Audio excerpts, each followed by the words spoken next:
সুপ্রিয় দর্শক শ্রোতা সবাইকে শুভেচ্ছা। জুলাই আসার পর বাংলাদেশে নতুন নতুন পরিস্থিতি তৈরি হচ্ছে। মাস্টার মাইন্ড একটা বক্তব্য দিয়েছেন। মাস্টার মাইন্ড আগে বলেছিলেন এটা গৃহযুদ্ধের দিকে যাবে দেশ। সর্বশেষ তার বক্তব্যের পরে সেটাই যেন আবার সামনে এসেছে এবং বলা হচ্ছে ডিসেম্বর থেকে এমন পরিস্থিতি তৈরি করা হবে যাতে কেউ নির্বাচনের কথা না বলে। এই বিষয়গুলো নিয়ে আমরা আলাপ করব। আমাদের সবার খুব পছন্দের একটা মানুষ হারুন আল রশিদ, বিদ্রোহী কূটনীতিক। হারুন ভাই, আপনাকে শুভেচ্ছা। ধন্যবাদ ভাই। আপনি খেয়াল করেছেন এই যে মাহফুজ আলমের বক্তব্যটা? আপনার কি মনে হয়েছে এটা? আমার আসলে আলাদা খুব একটা কোনো মূল্যায়ন নাই। আমি গত জুলাই আগস্ট থেকেই তো এদেরকে দেখে আসছি। ওসব মাহফুজকে আমি একটু পরে লোকেট করেছি, মাহফুজ একটু পেছনে থাকতো। তো এখন দেখেন মাহফুজ, প্রথম কথা হলো ইউনূসের যে সরকার, এটা নিয়ে আমি যদি সার্বিকভাবে চিন্তা করি আমার শুধু হাসি পায় আর অনেক কষ্টও লাগে, সেটা একটা জিনিস আছে। কিন্তু দেখেন মাহফুজরা যেটা করছে, এর মাধ্যমে এরা কিন্তু আমাদেরকে অনেক অপমান করছে। বাংলাদেশের মুক্তিযুদ্ধ, স্বাধীনতার চেতনা, আমাদের যে সংগ্রামের দীর্ঘ ইতিহাস, সবগুলো জিনিসকে ২৪-এর এই জঙ্গি উত্থান দিয়ে এই ইউনূসের যে রিসেট বাটনের কথা আমরা শুনেছিলাম, সেটার মাধ্যমে, অর্থাৎ সেই রিসেট বাটন এখনো কার্যকর করার যে তাদের যে স্পৃহা, তাদের যে ইচ্ছা যে রিসেট বাটনটাকে তারা কার্যকর করবে, আসলে মাহফুজের এই পোস্টগুলো, এই কথাগুলো আমি সেভাবেই দেখি। আমাদের প্রথম কথা হলো যে আমাদের প্রতিটা সংগ্রামে সে সেখানে নিয়ে এসে যে কি তার মূল কথাটা ছিল যে সেগুলা সব মব ছিল, ফলে এখন মব হতে অসুবিধা কোথায়, এটা ছিল একটা তার বক্তব্য। তো এমন মব কি আসলে বাংলাদেশে আমরা কখনো কেউ দেখেছি? ধরেন 1971 সালের পর, হ্যাঁ, মুক্তিযুদ্ধের একেবারে পর 16ই ডিসেম্বর, 14-15 ডিসেম্বর কিছু মব হয়েছে, কিন্তু তারপরে আমরা কি আসলে এই ধরনের মব কখনো দেখেছি? আমরা কি এই যে মুরাদনগরের ঘটনা কখনো দেখেছি? আমাদের সামনে এগুলো কোনোটাই আসে নাই। কিন্তু এই জিনিসগুলোকে তারা যেইভাবে একেবারে গত 8, 10, 15 বছর ধরে যেইভাবে তারা অপপ্রচার, মিথ্যা কথা বলে বলে বলে সব প্রতিষ্ঠিত করেছে, আপনি নিশ্চয়ই খেয়াল করেছেন। দেখেন যে আমাদের মুক্তিযুদ্ধের চেতনা, এটাকে ওরা গালি দিয়ে দিয়ে আমাদের কাছে একটা লজ্জার একটা বাক্য তৈরি করে ফেলেছে। আমাদের গণজাগরণ মঞ্চের আন্দোলন, সেটাকে তারা শাহবাগী বলে গালি দিয়েছে। এমনকি শেখ হাসিনা সরকারকে ফ্যাসিস্ট বলে বলে বলে বলে, হ্যাঁ, একেবারে সত্যি সত্যি ফ্যাসিবাদ কায়েম করে ফেললো। কি অদ্ভুত ব্যাপার না? শেখ হাসিনা সরকারকে ফ্যাসিস্ট ফ্যাসিস্ট ফ্যাসিস্ট বলতে বলতে একেবারে হুবহু আপনার ফ্যাসিবাদ ওরা কায়েম করলো ইউনূসের নেতৃত্বে। এবং ইউনূসের ফ্যাসিবাদটা কিন্তু আপনি নিশ্চয়ই জানেন, ফ্যাসিবাদ তো শুরু হয় ইটালিতে মুসোলিনি দ্বারা, তারপরে এইটাকে কিছুটা এটারই একটা সেটা ছিল, তার পরে হিটলার এসে তাকে অনুকরণ করে একইভাবে সে রাজনীতি চালু করলো। এবং মুসোলিনি, হিটলার এদেরই মত ছিল। এই জিনিসটা বাংলাদেশের কোথাও কিন্তু আলোচনা হতে দেখি না। মুসোলিনি এবং হিটলার, এরা দুইজনই কিন্তু রাজনীতি নিয়ন্ত্রণ করতো মব দিয়ে। বাংলাদেশে কিন্তু এর আগে মব যে কিছু হয়নি তা না, হয়তো কোথাও একটা ডাকাত ধরা পড়েছে, সেই ডাকাতটাকে গ্রামের মানুষ মিলে মেরে ফেলেছে, এইরকম দুই একটা মব হয়েছে আমরা জানি।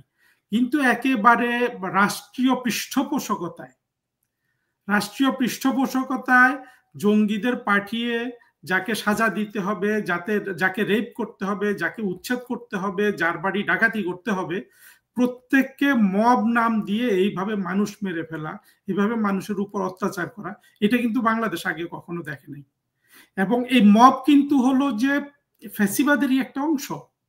আমরা শুধু যদি হিটলারের ঘটনাগুলো দেখি এবং মুসলিনির ঘটনাগুলো দেখি, আমরা দেখব যে তারা ছোট ছোট ছোট মব করে সবাইকে, যেমন হিটলার অনেক মব করে কমিউনিস্টদের কমিউনিস্ট জার্মান কমিউনিস্টদের সে আক্রমণ করত। হ্যাঁ, এমনকি সে মব করে এই এটা অনেক বড় ঘটনা আছে, জার্মানির যে পার্লামেন্ট সেখানে একটা আগুন লেগেছিল, সেই আগুন কমিউনিস্টরা আগুন লাগিয়েছে বলে এই কমিউনিস্টদেরকে হিটলার অনেক মব ক্রিয়েট করে অনেক কমিউনিস্টদের মেরে ফেলেছে। আজকে বাংলাদেশে আমরা সেটা দেখছি। তাহলে দেখেন পুরো জিনিসটা আমি আরেকবার বলি। প্রথম কথা হলো ওরা আমাদের মুক্তিযুদ্ধের চেতনাকে গালি দিয়ে দিয়ে এটাকে একটা লজ্জায় পরিণত করে ফেলছে, যেন মুক্তিযুদ্ধের চেতনা কথাটা বলা আমাদের জন্য লজ্জাকর হয়ে দাঁড়ায়। শাহবাগী বলে বলে গণজাগরণ মঞ্চের যে আন্দোলন ছিল সেটাকে শাহবাগী বলে গালি দিয়ে দিয়ে একটা গালিতে পরিণত করেছে। শেখ হাসিনার একটা বৈধ মুক্তিযুদ্ধের পক্ষের এবং দরিদ্র বান্ধব একটা সরকারকে ফ্যাসিস্ট ফ্যাসিস্ট ফ্যাসিস্ট ফ্যাসিস্ট বলে বলে ঠিকই ইউনূসের নেতৃত্বে ফ্যাসিবাদ কায়েম করে ফেললো। সেই ধারাবাহিকতায় মাহফুজ এখন এই মবটাকে জায়েজ করতে চাচ্ছে, মাহফুজ এবং ডাস্টবিনও করতে চাচ্ছে। ডাস্টবিন তো বলেছে যে এরা মব না, এরা হলো প্রেসার গ্রুপ। তার মানে হলো পুরা বাংলাদেশটাকে এই জঙ্গিরা তাদের দখলে রাখার জন্য তাদের যেসব প্ল্যান আছে, যেটা ম্যাটিকুলাস প্ল্যান, সেটা তারা কার্যকর করছে, আবার স্বীকারও করে ফেলতেছে। আপনি দেখবেন সে কিন্তু বলছে যে ওই বঙ্গবন্ধু যদি এইসব ম্যাটিকুলাস প্ল্যান করে বাংলাদেশ স্বাধীন করতে পারে, তাহলে 24-এ আমাদের এই জঙ্গি উত্থানে ম্যাটিকুলাস প্ল্যান হতে দোষ কোথায়? তার প্রশ্নগুলো কিন্তু এইরকম। তার মানে হলো তারা যে এত বড় একটা অপরাধ বাংলাদেশের সাথে করলো, যে অপরাধের কারণে বাংলাদেশ ক্রমশ দরিদ্র হয়ে যাবে এবং বাংলাদেশ এখনই অত্যন্ত অর্থনৈতিকভাবে একেবারে ভঙ্গুর অবস্থায় আছে, সেখানে নিয়ে আসলো। এই জিনিসগুলাকে মানুষের সামনে এগুলোকে জায়েজ করার জন্য, এগুলাকে বৈধতা দেওয়ার জন্য সে মবকে বৈধভাবে উপস্থাপন করার চেষ্টা করছে। এখন মানুষকে এটা বুঝতে হবে, কারণ বাংলাদেশের মানুষকে যেহেতু ধর্মান্ধ তৈরি করে ফেলা হয়েছে, নানানভাবে মানুষ বুঝতে পারবে না। মানুষ শুধু একটা জায়গায় এসে বুঝতে পারবে যখন মানুষের পেটের ক্ষুধা বাড়বে, এবং সেই দিকেই বাংলাদেশ যাচ্ছে। সুতরাং আমি মনে করি এই জঙ্গিরা বেশি দিন বাংলাদেশে টিকতে পারবে না। এবং এর মধ্যে আরেকটা জিনিস দেখেন, এই জুলাই আগস্টের এই যে জঙ্গি উত্থান, এইটাকে এখনো আমরা সন্দেহের চোখে দেখি। ভাই কারণটা কি? 2-3 দিন আগে আসিফ কি বলেছে, যে আসিফ বলেছে যে জুলাই মাসে আমি শহীদ হয়ে না যেতে পারাতে আমার খুব মানে তার খুব এটা নিয়ে হাহুতাশ, তার খুব মনে কষ্ট হচ্ছে। এরা সবাই আত্মঘাতী জঙ্গি, এরা নিজেরা বারবার প্রমাণ করছে। হ্যাঁ, এই জঙ্গিগুলো এখন মনে করেন যে ইউনূস চাইলেও জঙ্গিদেরকে কোনোভাবে সে নিয়ন্ত্রণ করতে পারবে না।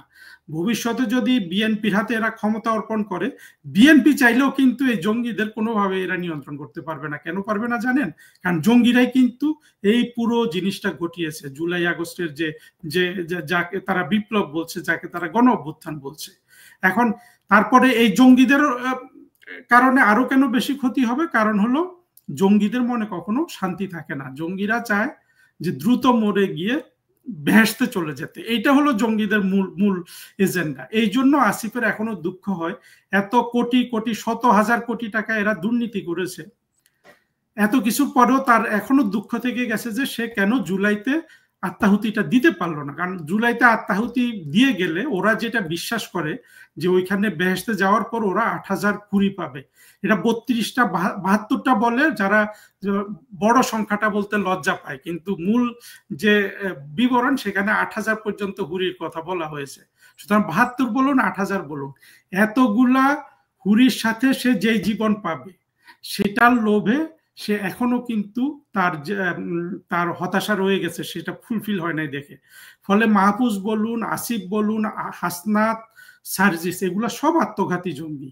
এবং আত্মঘাতী জঙ্গিদের কাজই হলো অশান্তি জিইয়ে রাখা, যতক্ষণ পর্যন্ত না সে খুন হয়ে যায়। সুতরাং এই জঙ্গিরা যতদিন খুন না হবে ততদিন এরা বাংলাদেশে অশান্তি জিইয়ে রাখবে। হারুন ভাই, একটা জিনিস আপনি খেয়াল করে মাহফুজের বক্তব্যে নানা সময়গুলো আছে, 70-এর নির্বাচনের কথা নাই। আচ্ছা, ওটা তারা যেমন অনির্বাচিত, আওয়ামী লীগ অনির্বাচিত কোনো ইয়ে ছিল না। 70-এর নির্বাচনের মাধ্যমে একটা নির্বাচিত নেতৃত্ব ছিল, সেটা সে ডেলিবারেটলি অ্যাভয়েড করে গেছে। আর মবটা জাস্টিফাইজ করতে গিয়ে বললো স্বাধীনতার পরে বিহারিরা মবের শিকার হয়েছে। স্বাধীনতার পরে বিহারিদের যে ঘটনাটা, এটা তো আপনার এটা একটা বিস্তৃত প্রেক্ষাপট। বিহারিরা যে কিছু মারা যায় নাই সেটা আমরা অস্বীকার করব না, কিন্তু বিহারিরা কি করেছিল আপনার মুক্তিযুদ্ধ চলাকালীন, তাই না? এবং মুক্তিযুদ্ধের মতো দেশ স্বাধীনের একটা বড় প্রেক্ষাপটকে যখন তার জঙ্গি উত্থানের সাথে মানে জঙ্গি উত্থান এবং বাংলাদেশকে জঙ্গিদের মতো একটা রাষ্ট্র কায়েম করার মতো যে স্বপ্ন, সেটাকে সে আমাদের মুক্তিযুদ্ধের স্বপ্নের সাথে যখন ইকুয়েট করে ফেলছে, তখন কিন্তু সে এই কথাগুলো বলছে যে ওই বিহারীদের উপর মব হয়েছে, এখন বাংলাদেশের মুক্তিযুদ্ধের পক্ষের, স্বাধীনতার পক্ষের মানুষের উপর মব হতে দোষ কোথায়? মূল যুক্তিটা তো এখানে। তো এটা হলো কি, এটা আমাদের সমাজ এটাকে আজকে কেন মাহফুজ এখনো টিকে আছে, কারণ হলো আসলে যেটা অত্যন্ত দুঃখের কথা, সেটা হলো বাংলাদেশে মুক্তিযুদ্ধের চেতনা কায়েমে আওয়ামী লীগ সরকার যে মেধা, প্রজ্ঞা, চিন্তার সমন্বয়ে কাজ করার দরকার ছিল, সেটা না করাতে আজকে মাহফুজদের উত্থান হয়েছে। এবং ভবিষ্যতে জননেত্রী শেখ হাসিনা যখন এই সরকার আবার গঠন করবে, এবং গঠন যে করবে এতে আমার কোনো সন্দেহ নাই, আমি আশা করব এই মেধা, প্রজ্ঞা, চিন্তার সমন্বয়ে বাংলাদেশ থেকে স্বাধীনতা বিরোধীদের একেবারে সম্পূর্ণরূপে রাজনৈতিকভাবে তাদের রাজনৈতিক ক্ষমতাটাকে শূন্য করতে হবে। অন্য কিছু যদি আমরা নাও করি, অন্য কিছু করার দরকার নেই, এদের রাজনৈতিক ক্ষমতাটাকে একেবারে নির্বিষ করে দিতে হবে। না হলে কিছুদিন পর পর, কয়েক বছর পর পর মুক্তিযুদ্ধের পক্ষে শক্তি এসে দেশটা গড়বে, এরা এসে সব লন্ডভন্ড করে ধ্বংস করে দিয়ে চলে যাবে। আপনি হারুন ভাই খুব তৎপর, ফেসবুকে লিখছেন, নানা কথা বলছেন, সরাসরি কথাবার্তা বলছেন, আমরা আর কাউকে দেখছি না। যেমন আপনি একটা লিখেছেন যমুনায় গিয়ে ঢুকতে হবে, যমুনায় ঢুকে ইউনুসকে বের করে আনতে হবে। এই শক্তিটা তৈরি হচ্ছে না কেন? এই ভয়েসটা তৈরি হচ্ছে না কেন? আপনার কি মনে হয়? এই ভয়েসটা আসলে তৈরি করতে হবে মুক্তিযুদ্ধের পক্ষের শক্তিকে, প্রধানমন্ত্রী শেখ হাসিনার নেতৃত্বে। এখন সেটা নিশ্চয়ই ওনার নিজস্ব চিন্তা ভাবনা আছে কিভাবে কি হবে, কিন্তু এই ইউনুসকে বের করে আনাটা কিন্তু হবে। কেন হবে জানেন? একেবারে সমাজের সব শক্তিও যদি নিষ্ক্রিয় থাকে, ইউনুস এবং জঙ্গিদের দ্বারা বাংলাদেশের যে ক্ষতি হচ্ছে, এর যে অর্থনৈতিক ইম্প্যাক্ট, সেটা তো দেশের সাধারণ মানুষের উপর পড়বে। সাধারণ মানুষ যতই জঙ্গি বান্ধব হোক, যখন পেটের ক্ষুধা, আপনার ঘরের চাল এবং তার নিত্যদিনের ওষুধপত্র কেনার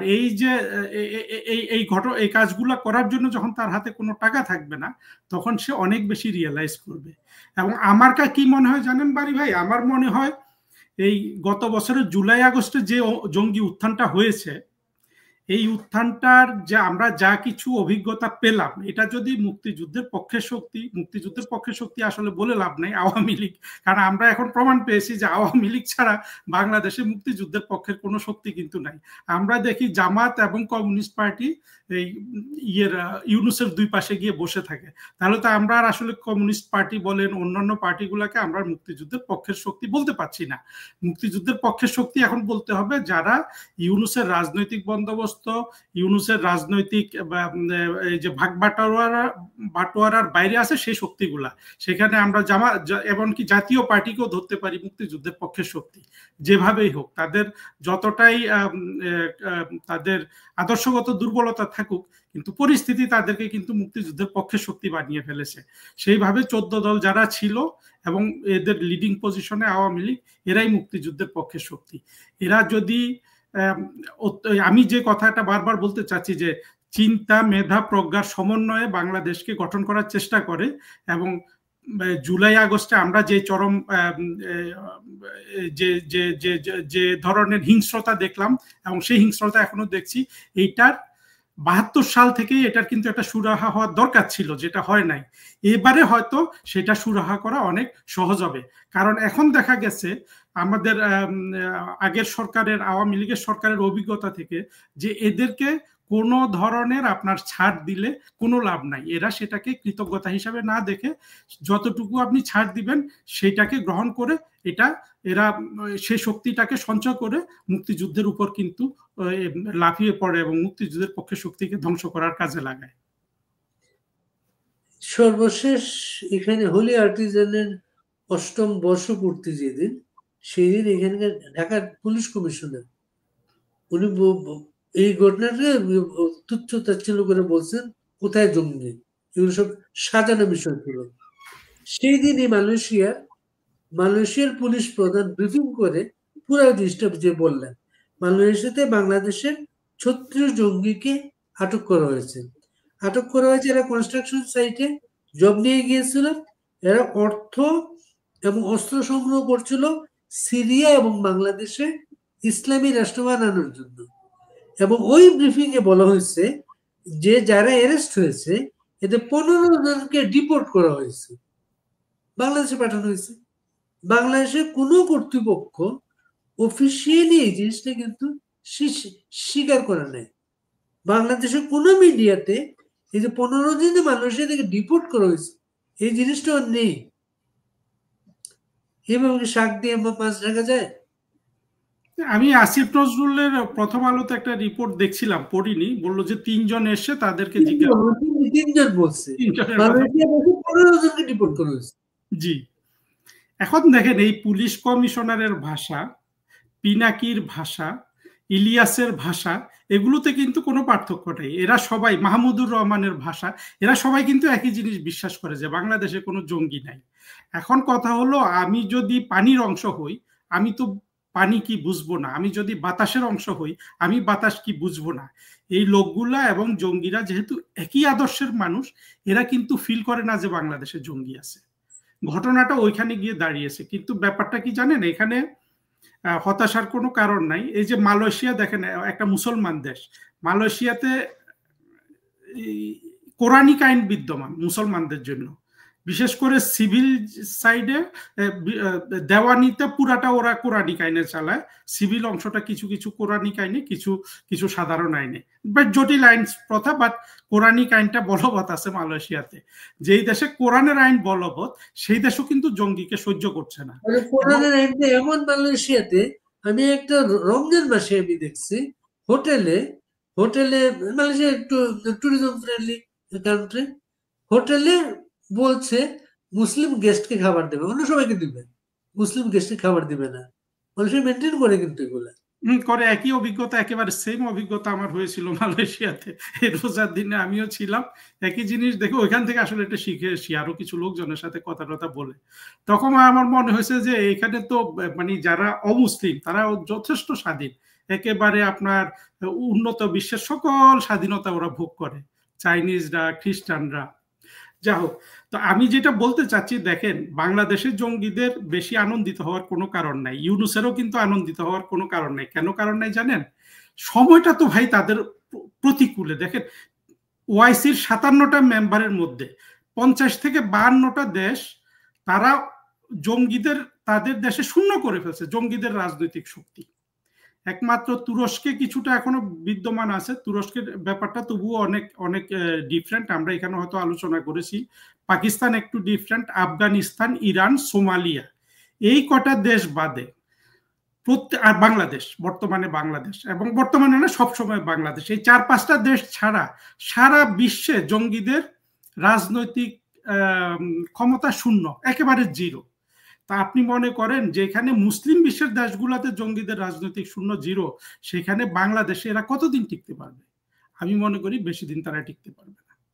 তবে বাংলাদেশের মানুষকে আবার বলছি, যখন তারা আওয়ামী লীগ ক্ষমতায় আসবে তাদেরকে অনেক বেশি চিন্তা, মেধা, প্রজ্ঞা নিয়ে কাজ করতে হবে, যাতে আমরা বারবার এই ধরনের বিপদে না পড়ি। প্রফেসর ইউনূসকে যারা ক্ষমতায় দিচ্ছিল বা বাংলাদেশের সিভিল সোসাইটি যারা ওর পক্ষ নিয়েছেন এবং আছেন তার পক্ষে, সবার একটা আশা ছিল অন্তত এখানে আইনের শাসনের বিষয়টা থাকবে। কিন্তু প্রফেসর ইউনূসের শাসনকাল চিহ্নিত হয়ে গেল মব সন্ত্রাসের শাসনকাল। বাংলাদেশের কোনোদিনের ছিল না সেটা।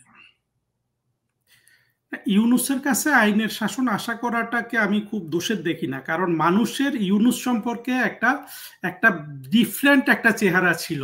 সে সুন্দর সুন্দর কথা বলে, নরম হয়ে কথা বলে, হ্যাঁ, সারা দুনিয়া ঘুরে বেড়ায়, নোবেল প্রাইজ পেয়েছে। তো মানুষ তো আর আসল ইউনূসটা কি জানে না।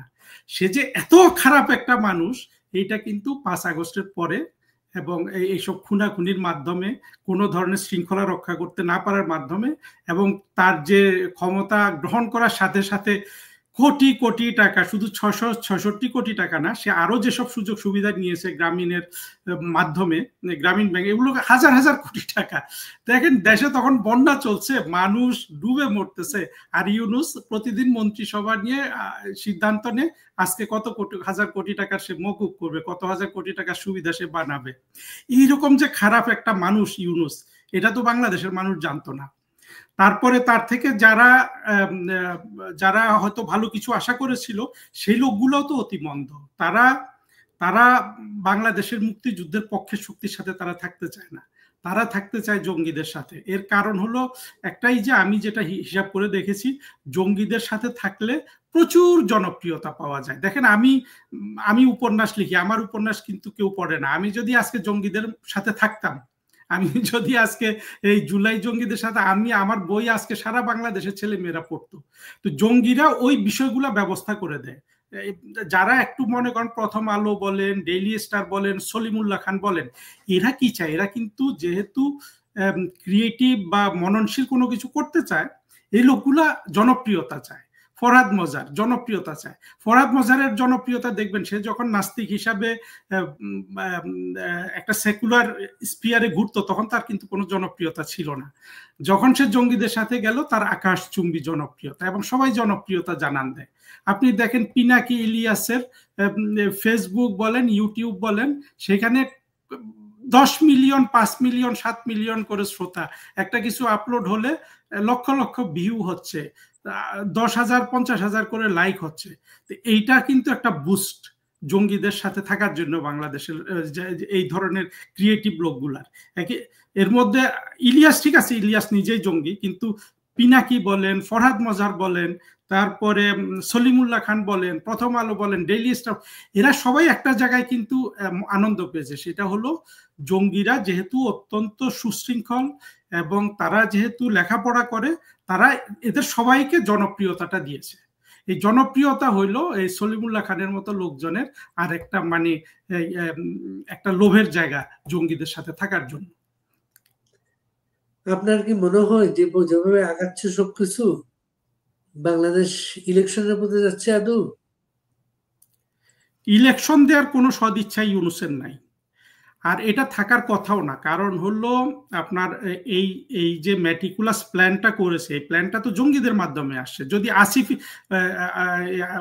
এই যদি মাহফুজই যদি ধরেন মাস্টার মাইন্ড হয়ে থাকে, মাহফুজকে একটা আত্মঘাতী জঙ্গি, তাই না? এখন আত্মঘাতী জঙ্গি, তাদের নিয়ারেস্ট অ্যাসোসিয়েট হলো মৌলবাদী দলগুলা, জামাতে ইসলাম, আরো মুসলমান আরো যারা আছে, খেলাফত। তো ওরা কি এত সহজে এত বড় একটা বিজয় তারা পাইলো 5 আগস্ট, সেটা খুব সহজে বিএনপির হাতে ছেড়ে দিতে চাইবে? চাইবে না। সুতরাং এই লোভে কিন্তু বিএনপির মধ্যে, এই পক্ষের মধ্যে একটা একটা দ্বন্দ্ব চলছে। সেই দ্বন্দ্বে যদি মৌলবাদীরা টিকতে না পারে, তাহলে হয়তো বিএনপিকে ইলেকশন দিয়ে তারা ক্ষমতায় বসানোর চেষ্টা করবে। আমার ধারণা এই এই কাজগুলো হবে। কিন্তু যেটা হবে না সেটা হলো বিএনপি ক্ষমতায় থাকলেও এই জঙ্গিরাই কিন্তু বাংলাদেশকে ডমিনেট করবে যতদিন না আওয়ামী লীগ সরকার ক্ষমতায় আসে। ফলে বাংলাদেশের মানুষের এবং বাংলাদেশের অর্থনীতির যে আজকে একটা ক্রমাবনতি, এইটা আওয়ামী লীগ পুনরায় ক্ষমতা আসা পর্যন্ত এইটা কিন্তু বন্ধ হবে না। অর্থাৎ আপনি এটা কত বছর পরে হবে সেটা আমি বলতে পারবো না, কিন্তু আমি এটা বলতে পারি, বাংলাদেশের মানুষ প্রতিদিন একটু করে দরিদ্র হবে, একটু করে অনিশ্চিত হবে, একটু করে তারা অনিরাপদ হবে যতদিন এই ট্রেনটা চলবে। অর্থাৎ 5ই আগস্ট যারা একসাথে ছিল, সে হেফাজত বলুন, জামাত বলুন, এই আসিফ বা মাহফুজের মতো জঙ্গিরা বলুন, কিংবা বিএনপি বলুন, এরা যতদিন রাষ্ট্রকে দখল করে রাখবে কিংবা ইলেকশন করেও ক্ষমতায় আসবে, একটা জিনিস বাংলাদেশের মানুষ পাবে না, সেটা হলো অর্থনৈতিক উন্নতি। অর্থনৈতিক অবস্থা প্লাস বিনিয়োগ একদম হবে না। আসবে না বাংলাদেশে। একটা বিনিয়োগ আসতে পারে যদি প্রচুর তেল বা আপনার গ্যাস পাওয়া যায়, যেখান থেকে একেবারে ইমিডিয়েটলি মানি মেক করা যায়, সেই জায়গায় যদি সেই ধরনের কিছু বিনিয়োগ আসতে পারে। কিন্তু শিল্প কলকারখানা গড়া, যেটাতে সত্যিকারের রাষ্ট্রের উন্নতি হয়, সেই ধরনের বিনিয়োগ আবার আওয়ামী লীগ ক্ষমতায় আসার আগে আপনি কোনোভাবেই আশা করতে পারেন না বাংলাদেশে। আপনি কূটনৈতিক দায়িত্বে ছিলেন, কূটনৈতিক ভাষাগুলা আপনি টের পান। এই যে মার্কিন পররাষ্ট্র সচিবের ফোন, এটাকে আপনি কিভাবে দেখেন সেটা? এখন ফোনে কি আলাপ হয়েছে সেটা কোনো পক্ষ থেকে কিন্তু বিস্তারিত লেখে নাই। আমি যেটা বুঝি ইউনূসের কাছে যা কিছু চাচ্ছে এগুলার একটা তাগাদা দেয়া, যেহেতু কোয়াডের একটা মিটিং ছিল, ইন্ডিয়ান ফরেন মিনিস্টার ওইখানে যাচ্ছে, তার আগে রুবিও হয়তো মার্কিন যে পররাষ্ট্রমন্ত্রী, ফরেন সেক্রেটারি, না সরি সেক্রেটারি অফ স্টেট, উনি হয়তো বাজিয়ে দেখলো যে ইউনূস কতদূর তার মানে কতদূর অগ্রগতি হয়েছে। তবে আমি মার্কিনীদের বলবো যে তারা আসলে ইউনূসের কাছ থেকে কিছু আশা করে লাভ নাই। তাদের উচিত বাংলাদেশের মূলধারার রাজনীতি যারা করে সে আওয়ামী লীগের সাথে এসব নিয়ে কথা বলা, কারণ ইউনূস যাই দিবে সেটা কিন্তু খুবই ক্ষণস্থায়ী হবে এবং বাংলাদেশ ভয়াবহ বিপদের সম্মুখীন হবে। কোনো কোনো মিডিয়াতে আসছে পাকিস্তান, চীন, বাংলাদেশ একটা মিটিং এর পরে এটা চীনের দিকে ঝুঁকে যাচ্ছে কিনা, এটার জন্য ফোন হইতে পারে সেটা। হইতেই পারে, কারণ হলো দেখেন ওই মিটিংটা কিন্তু ওরা খুব প্রচার করেছিল যে বাংলাদেশের যে এখন যে অ্যাক্টিং ফরেন সেক্রেটারি আছে না, বা হয়তো চলে গেছে, যে ছিল সে, এবং পাকিস্তানেরও এরকম অ্যাক্টিং ফরেন সেক্রেটারি বা একজন, এবং চীনের ওই কুনমিং অঞ্চলের একজন, এরা তিনজন হাত ধরাধরি করে একটা বিশাল ছবি আমার কাছে এসেছিল এই ঘটনাটা হওয়ার পরে। কিন্তু পরে কিন্তু আবার যে তৌহিদ হোসেন, অর্থাৎ ইউনূসের আন্ডারে যে কয়টা কাণ্ড জ্ঞান সম্পন্ন লোক আছে তাদের একজন, ওইটা নিয়ে কিন্তু ব্যাখ্যা দিয়েছে যে না, আমরা কোনো জোট বা কিছু করতে যাচ্ছি না, ওইটা জাস্ট একটা মিটিং ছিল। তো অ্যাকচুয়ালি ইউনূস আলটিমেটলি মহাবিপদে নিজেও পড়ে যেতে পারে, এবং ইউনূসের পরিণতি সাদ্দাম হোসেন বা গাদ্দাফির মতো হলে কিন্তু অবাক হওয়ার কিছু থাকবে না। কারণ হলো ইউনূসের বোঝাই গেল যে রাজনীতি বলুন, পররাষ্ট্রনীতি বলুন, কিংবা রাষ্ট্রের জন্য কোনো একটা ভালো কাজ করার কথা বলুন, এইসব ক্ষেত্রে ইউনূসের কোনো ধরনের অভিজ্ঞতাই নাই। ইউনূসের একটাই অভিজ্ঞতা আছে, কিভাবে সে বাটপারি করবে, কিভাবে মিথ্যা তথ্য ছড়াবে, কিভাবে যে ব্রিটেনে গিয়েও মিথ্যা কথা বলবে, নিউ ইয়র্কে গিয়েও মিথ্যা কথা বলবে, এবং সে একটা গোয়েবলস টাইপের একটা টিম কিন্তু অলরেডি গঠন করে নিয়েছে, এবং ডাস্টবিন নামে একটা ছেলেকে পেয়েছে, অত্যন্ত অত্যন্ত একেবারে আপনার আমি বলবো সুযোগ্য তার ডাস্টবিনটা। তো এরা মিলে এই তো কোনো ধরনের ভালো কাজ করার জিনিস তো ইউনূসের মাথায় নাই। আজ পর্যন্ত দেখেন প্রায় 1 বছর হতে চললো, ইউনূস কি বাংলাদেশের জন্য একটা ভালো কাজ করেছে? কেউ কি বলতে পারবে যে এই কাজটা ভালো করেছে? আপনি আওয়ামী লীগকে কতটা অ্যাক্টিভ দেখতেছেন এই সময়ের জন্য? আমি তো তেমন অ্যাক্টিভ দেখছি না, কিন্তু আমার যেটা ভালো লাগে আওয়ামী লীগের যারা গ্রাসরুট লেভেলের যারা যারা সমর্থক, যারা ছোট ছোট অঞ্চলের নেতা, তারা কিন্তু যথেষ্ট, তারা একেবারে বসে আছে একটা মাত্র নির্দেশের অপেক্ষায়। শেখ হাসিনা যেদিনই নির্দেশ দিবেন, আমি যেটা লিখেছিলাম, ওরা গিয়ে ঠিকই কিন্তু এই ইউনূসকে যমুনা থেকে বের করে নিয়ে আসবে।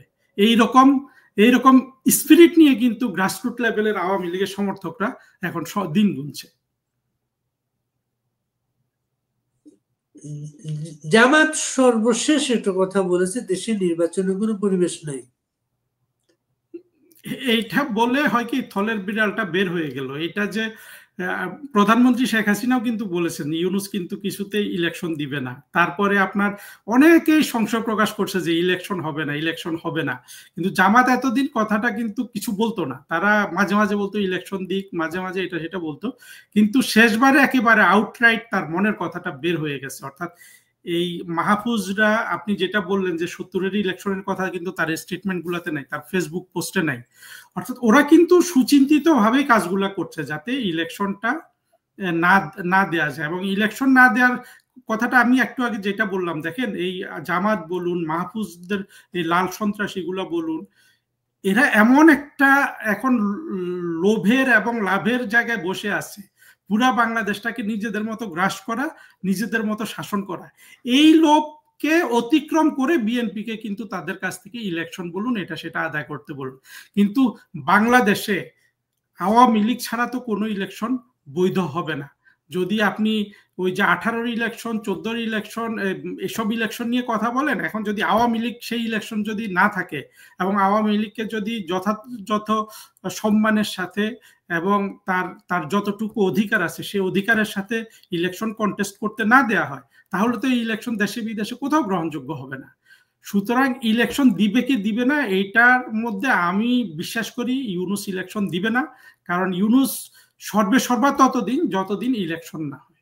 আর ইউনূস সর্বে সর্বা থাকা মানে না থাকলে কিন্তু ইউনূসের যা কিছু অপরাধ সে করেছে 5 আগস্ট থেকে, প্রত্যেকটা অপরাধের বিনিময় তাকে বাংলাদেশকে বুঝিয়ে দিতে হবে, এবং সেটা শুরু হবে যেই দিন সে ক্ষমতা ছাড়বে, অর্থাৎ প্রধান উপদেষ্টার পদ ছাড়বে। সেখানে বিএনপি আসলেও কিছু কিছু কাফারা তাকে দিতে হবে। বিএনপি কি তাহলে ইউনূসকে বিশ্বাস করে সমস্যায় পড়লো? বিএনপি ইউনূসকে বিশ্বাস করেছে কিনা সেটাও তো আমরা জানি না, কারণ এই নিয়ে অনেকে অনেক ধরনের কথাবার্তা বলে। লন্ডন বৈঠকের পরে তারা বেশ হাস্যোজ্জ্বল ছিল। হাস্যোজ্জ্বল ছিল, কিন্তু দেখেন এখন তারেক রহমানের বাংলাদেশে আসছে না কেন? তারেক রহমান বাংলাদেশে না আসলে উনি প্রধানমন্ত্রী হবে কিভাবে? নানান হিসাব নিকাশ এর ভিতরে আছে, যার অনেকগুলো আমি জানি না। শুধু আমি এটা জানি বিএনপি একটা ভালো সমস্যার মধ্যে আছে। তারা যেভাবে ভেবেছিল যে এই ক্ষমতাটা আমাদের হাতে চলে আসলো, সেটা দিন দিন দীর্ঘায়িত হচ্ছে। এবং এদের মধ্যে একসময় মারপিট হলেও, মানে এই যে গৃহযুদ্ধ বলে তো, আসলে গৃহযুদ্ধটা হবে বিএনপি আর এই জঙ্গিদের মধ্যে। এখানে আওয়ামী লীগ এই গৃহযুদ্ধে অংশগ্রহণ করার দরকার নেই, কারণ এরাই এদেরকে হয়তো কয়েকদিন পরে দেখা যাবে একজন আরেকজনের প্রতিপক্ষ হয়ে মারপিট শুরু করে দিয়েছে। এবং মাহফুজ তার সবকিছু স্বীকার করার পরে এই যে তার বিচারের যে উদ্যোগটা নেওয়া হয়েছে, এটার কোনো আর ইয়ে থাকে? সেটা একদম না, একদম না। তাদের প্রতিটা কাজই অ্যাকচুয়ালি, বিষয়টা হলো কি, এইভাবে এত বেআইনি ভাবে পুরোপুরি একটা ডাকাত গোষ্ঠীর মতো রাষ্ট্র দখল করা, এটা পৃথিবীর ইতিহাসে কোথাও হয়েছে বলে আমার জানা নাই। ফলে এই যে একটা হাস্যকর ডাকাত সিস্টেম চলে আসলো, এবং যে মবক্রেসি করে রাষ্ট্র শাসন করা, এইটা তো শত বছরের ইতিহাসে নাই। সেই ফ্যাসিস্টদের ছিল, যেমন এই মুসোলিনি আর হিটলার, এরপরে ইউনূস এই কাণ্ড কারখানাটা করে দেখালো। এবং সেখানে আমার আবারও বলতে ইচ্ছে করছে, কতটা দুঃখ লাগে দেখেন, ফ্যাসিস্ট শেখ হাসিনাকে ফ্যাসিস্ট বলে ইউনূস ফ্যাসিস্ট হিসাবে, পুরোপুরি ফ্যাসিস্ট হিসাবে কিন্তু সে আবির্ভূত হলো। কিন্তু যেটা দেখবেন যে এই মাহফুজদের এই যত কথাই বলুক, আলটিমেটলি এগুলা সব বাংলাদেশের মানুষের ক্ষুধা, দারিদ্র এগুলার কাছে পরাজিত হবে। মুক্তিযোদ্ধা মন্টু, মোস্তফা মহসিন মন্টু, ওনার স্মরণ সভায় মুক্তিযোদ্ধারা গিয়েছিলেন এবং বেশ লাউডলি তারা কিছু কথাবার্তা বলেছে। এটা কিন্তু প্রথম, কিন্তু অনেকদিন পরে। আপনি এটা খেয়াল করেছেন? এটা আমি খেয়াল করেছি।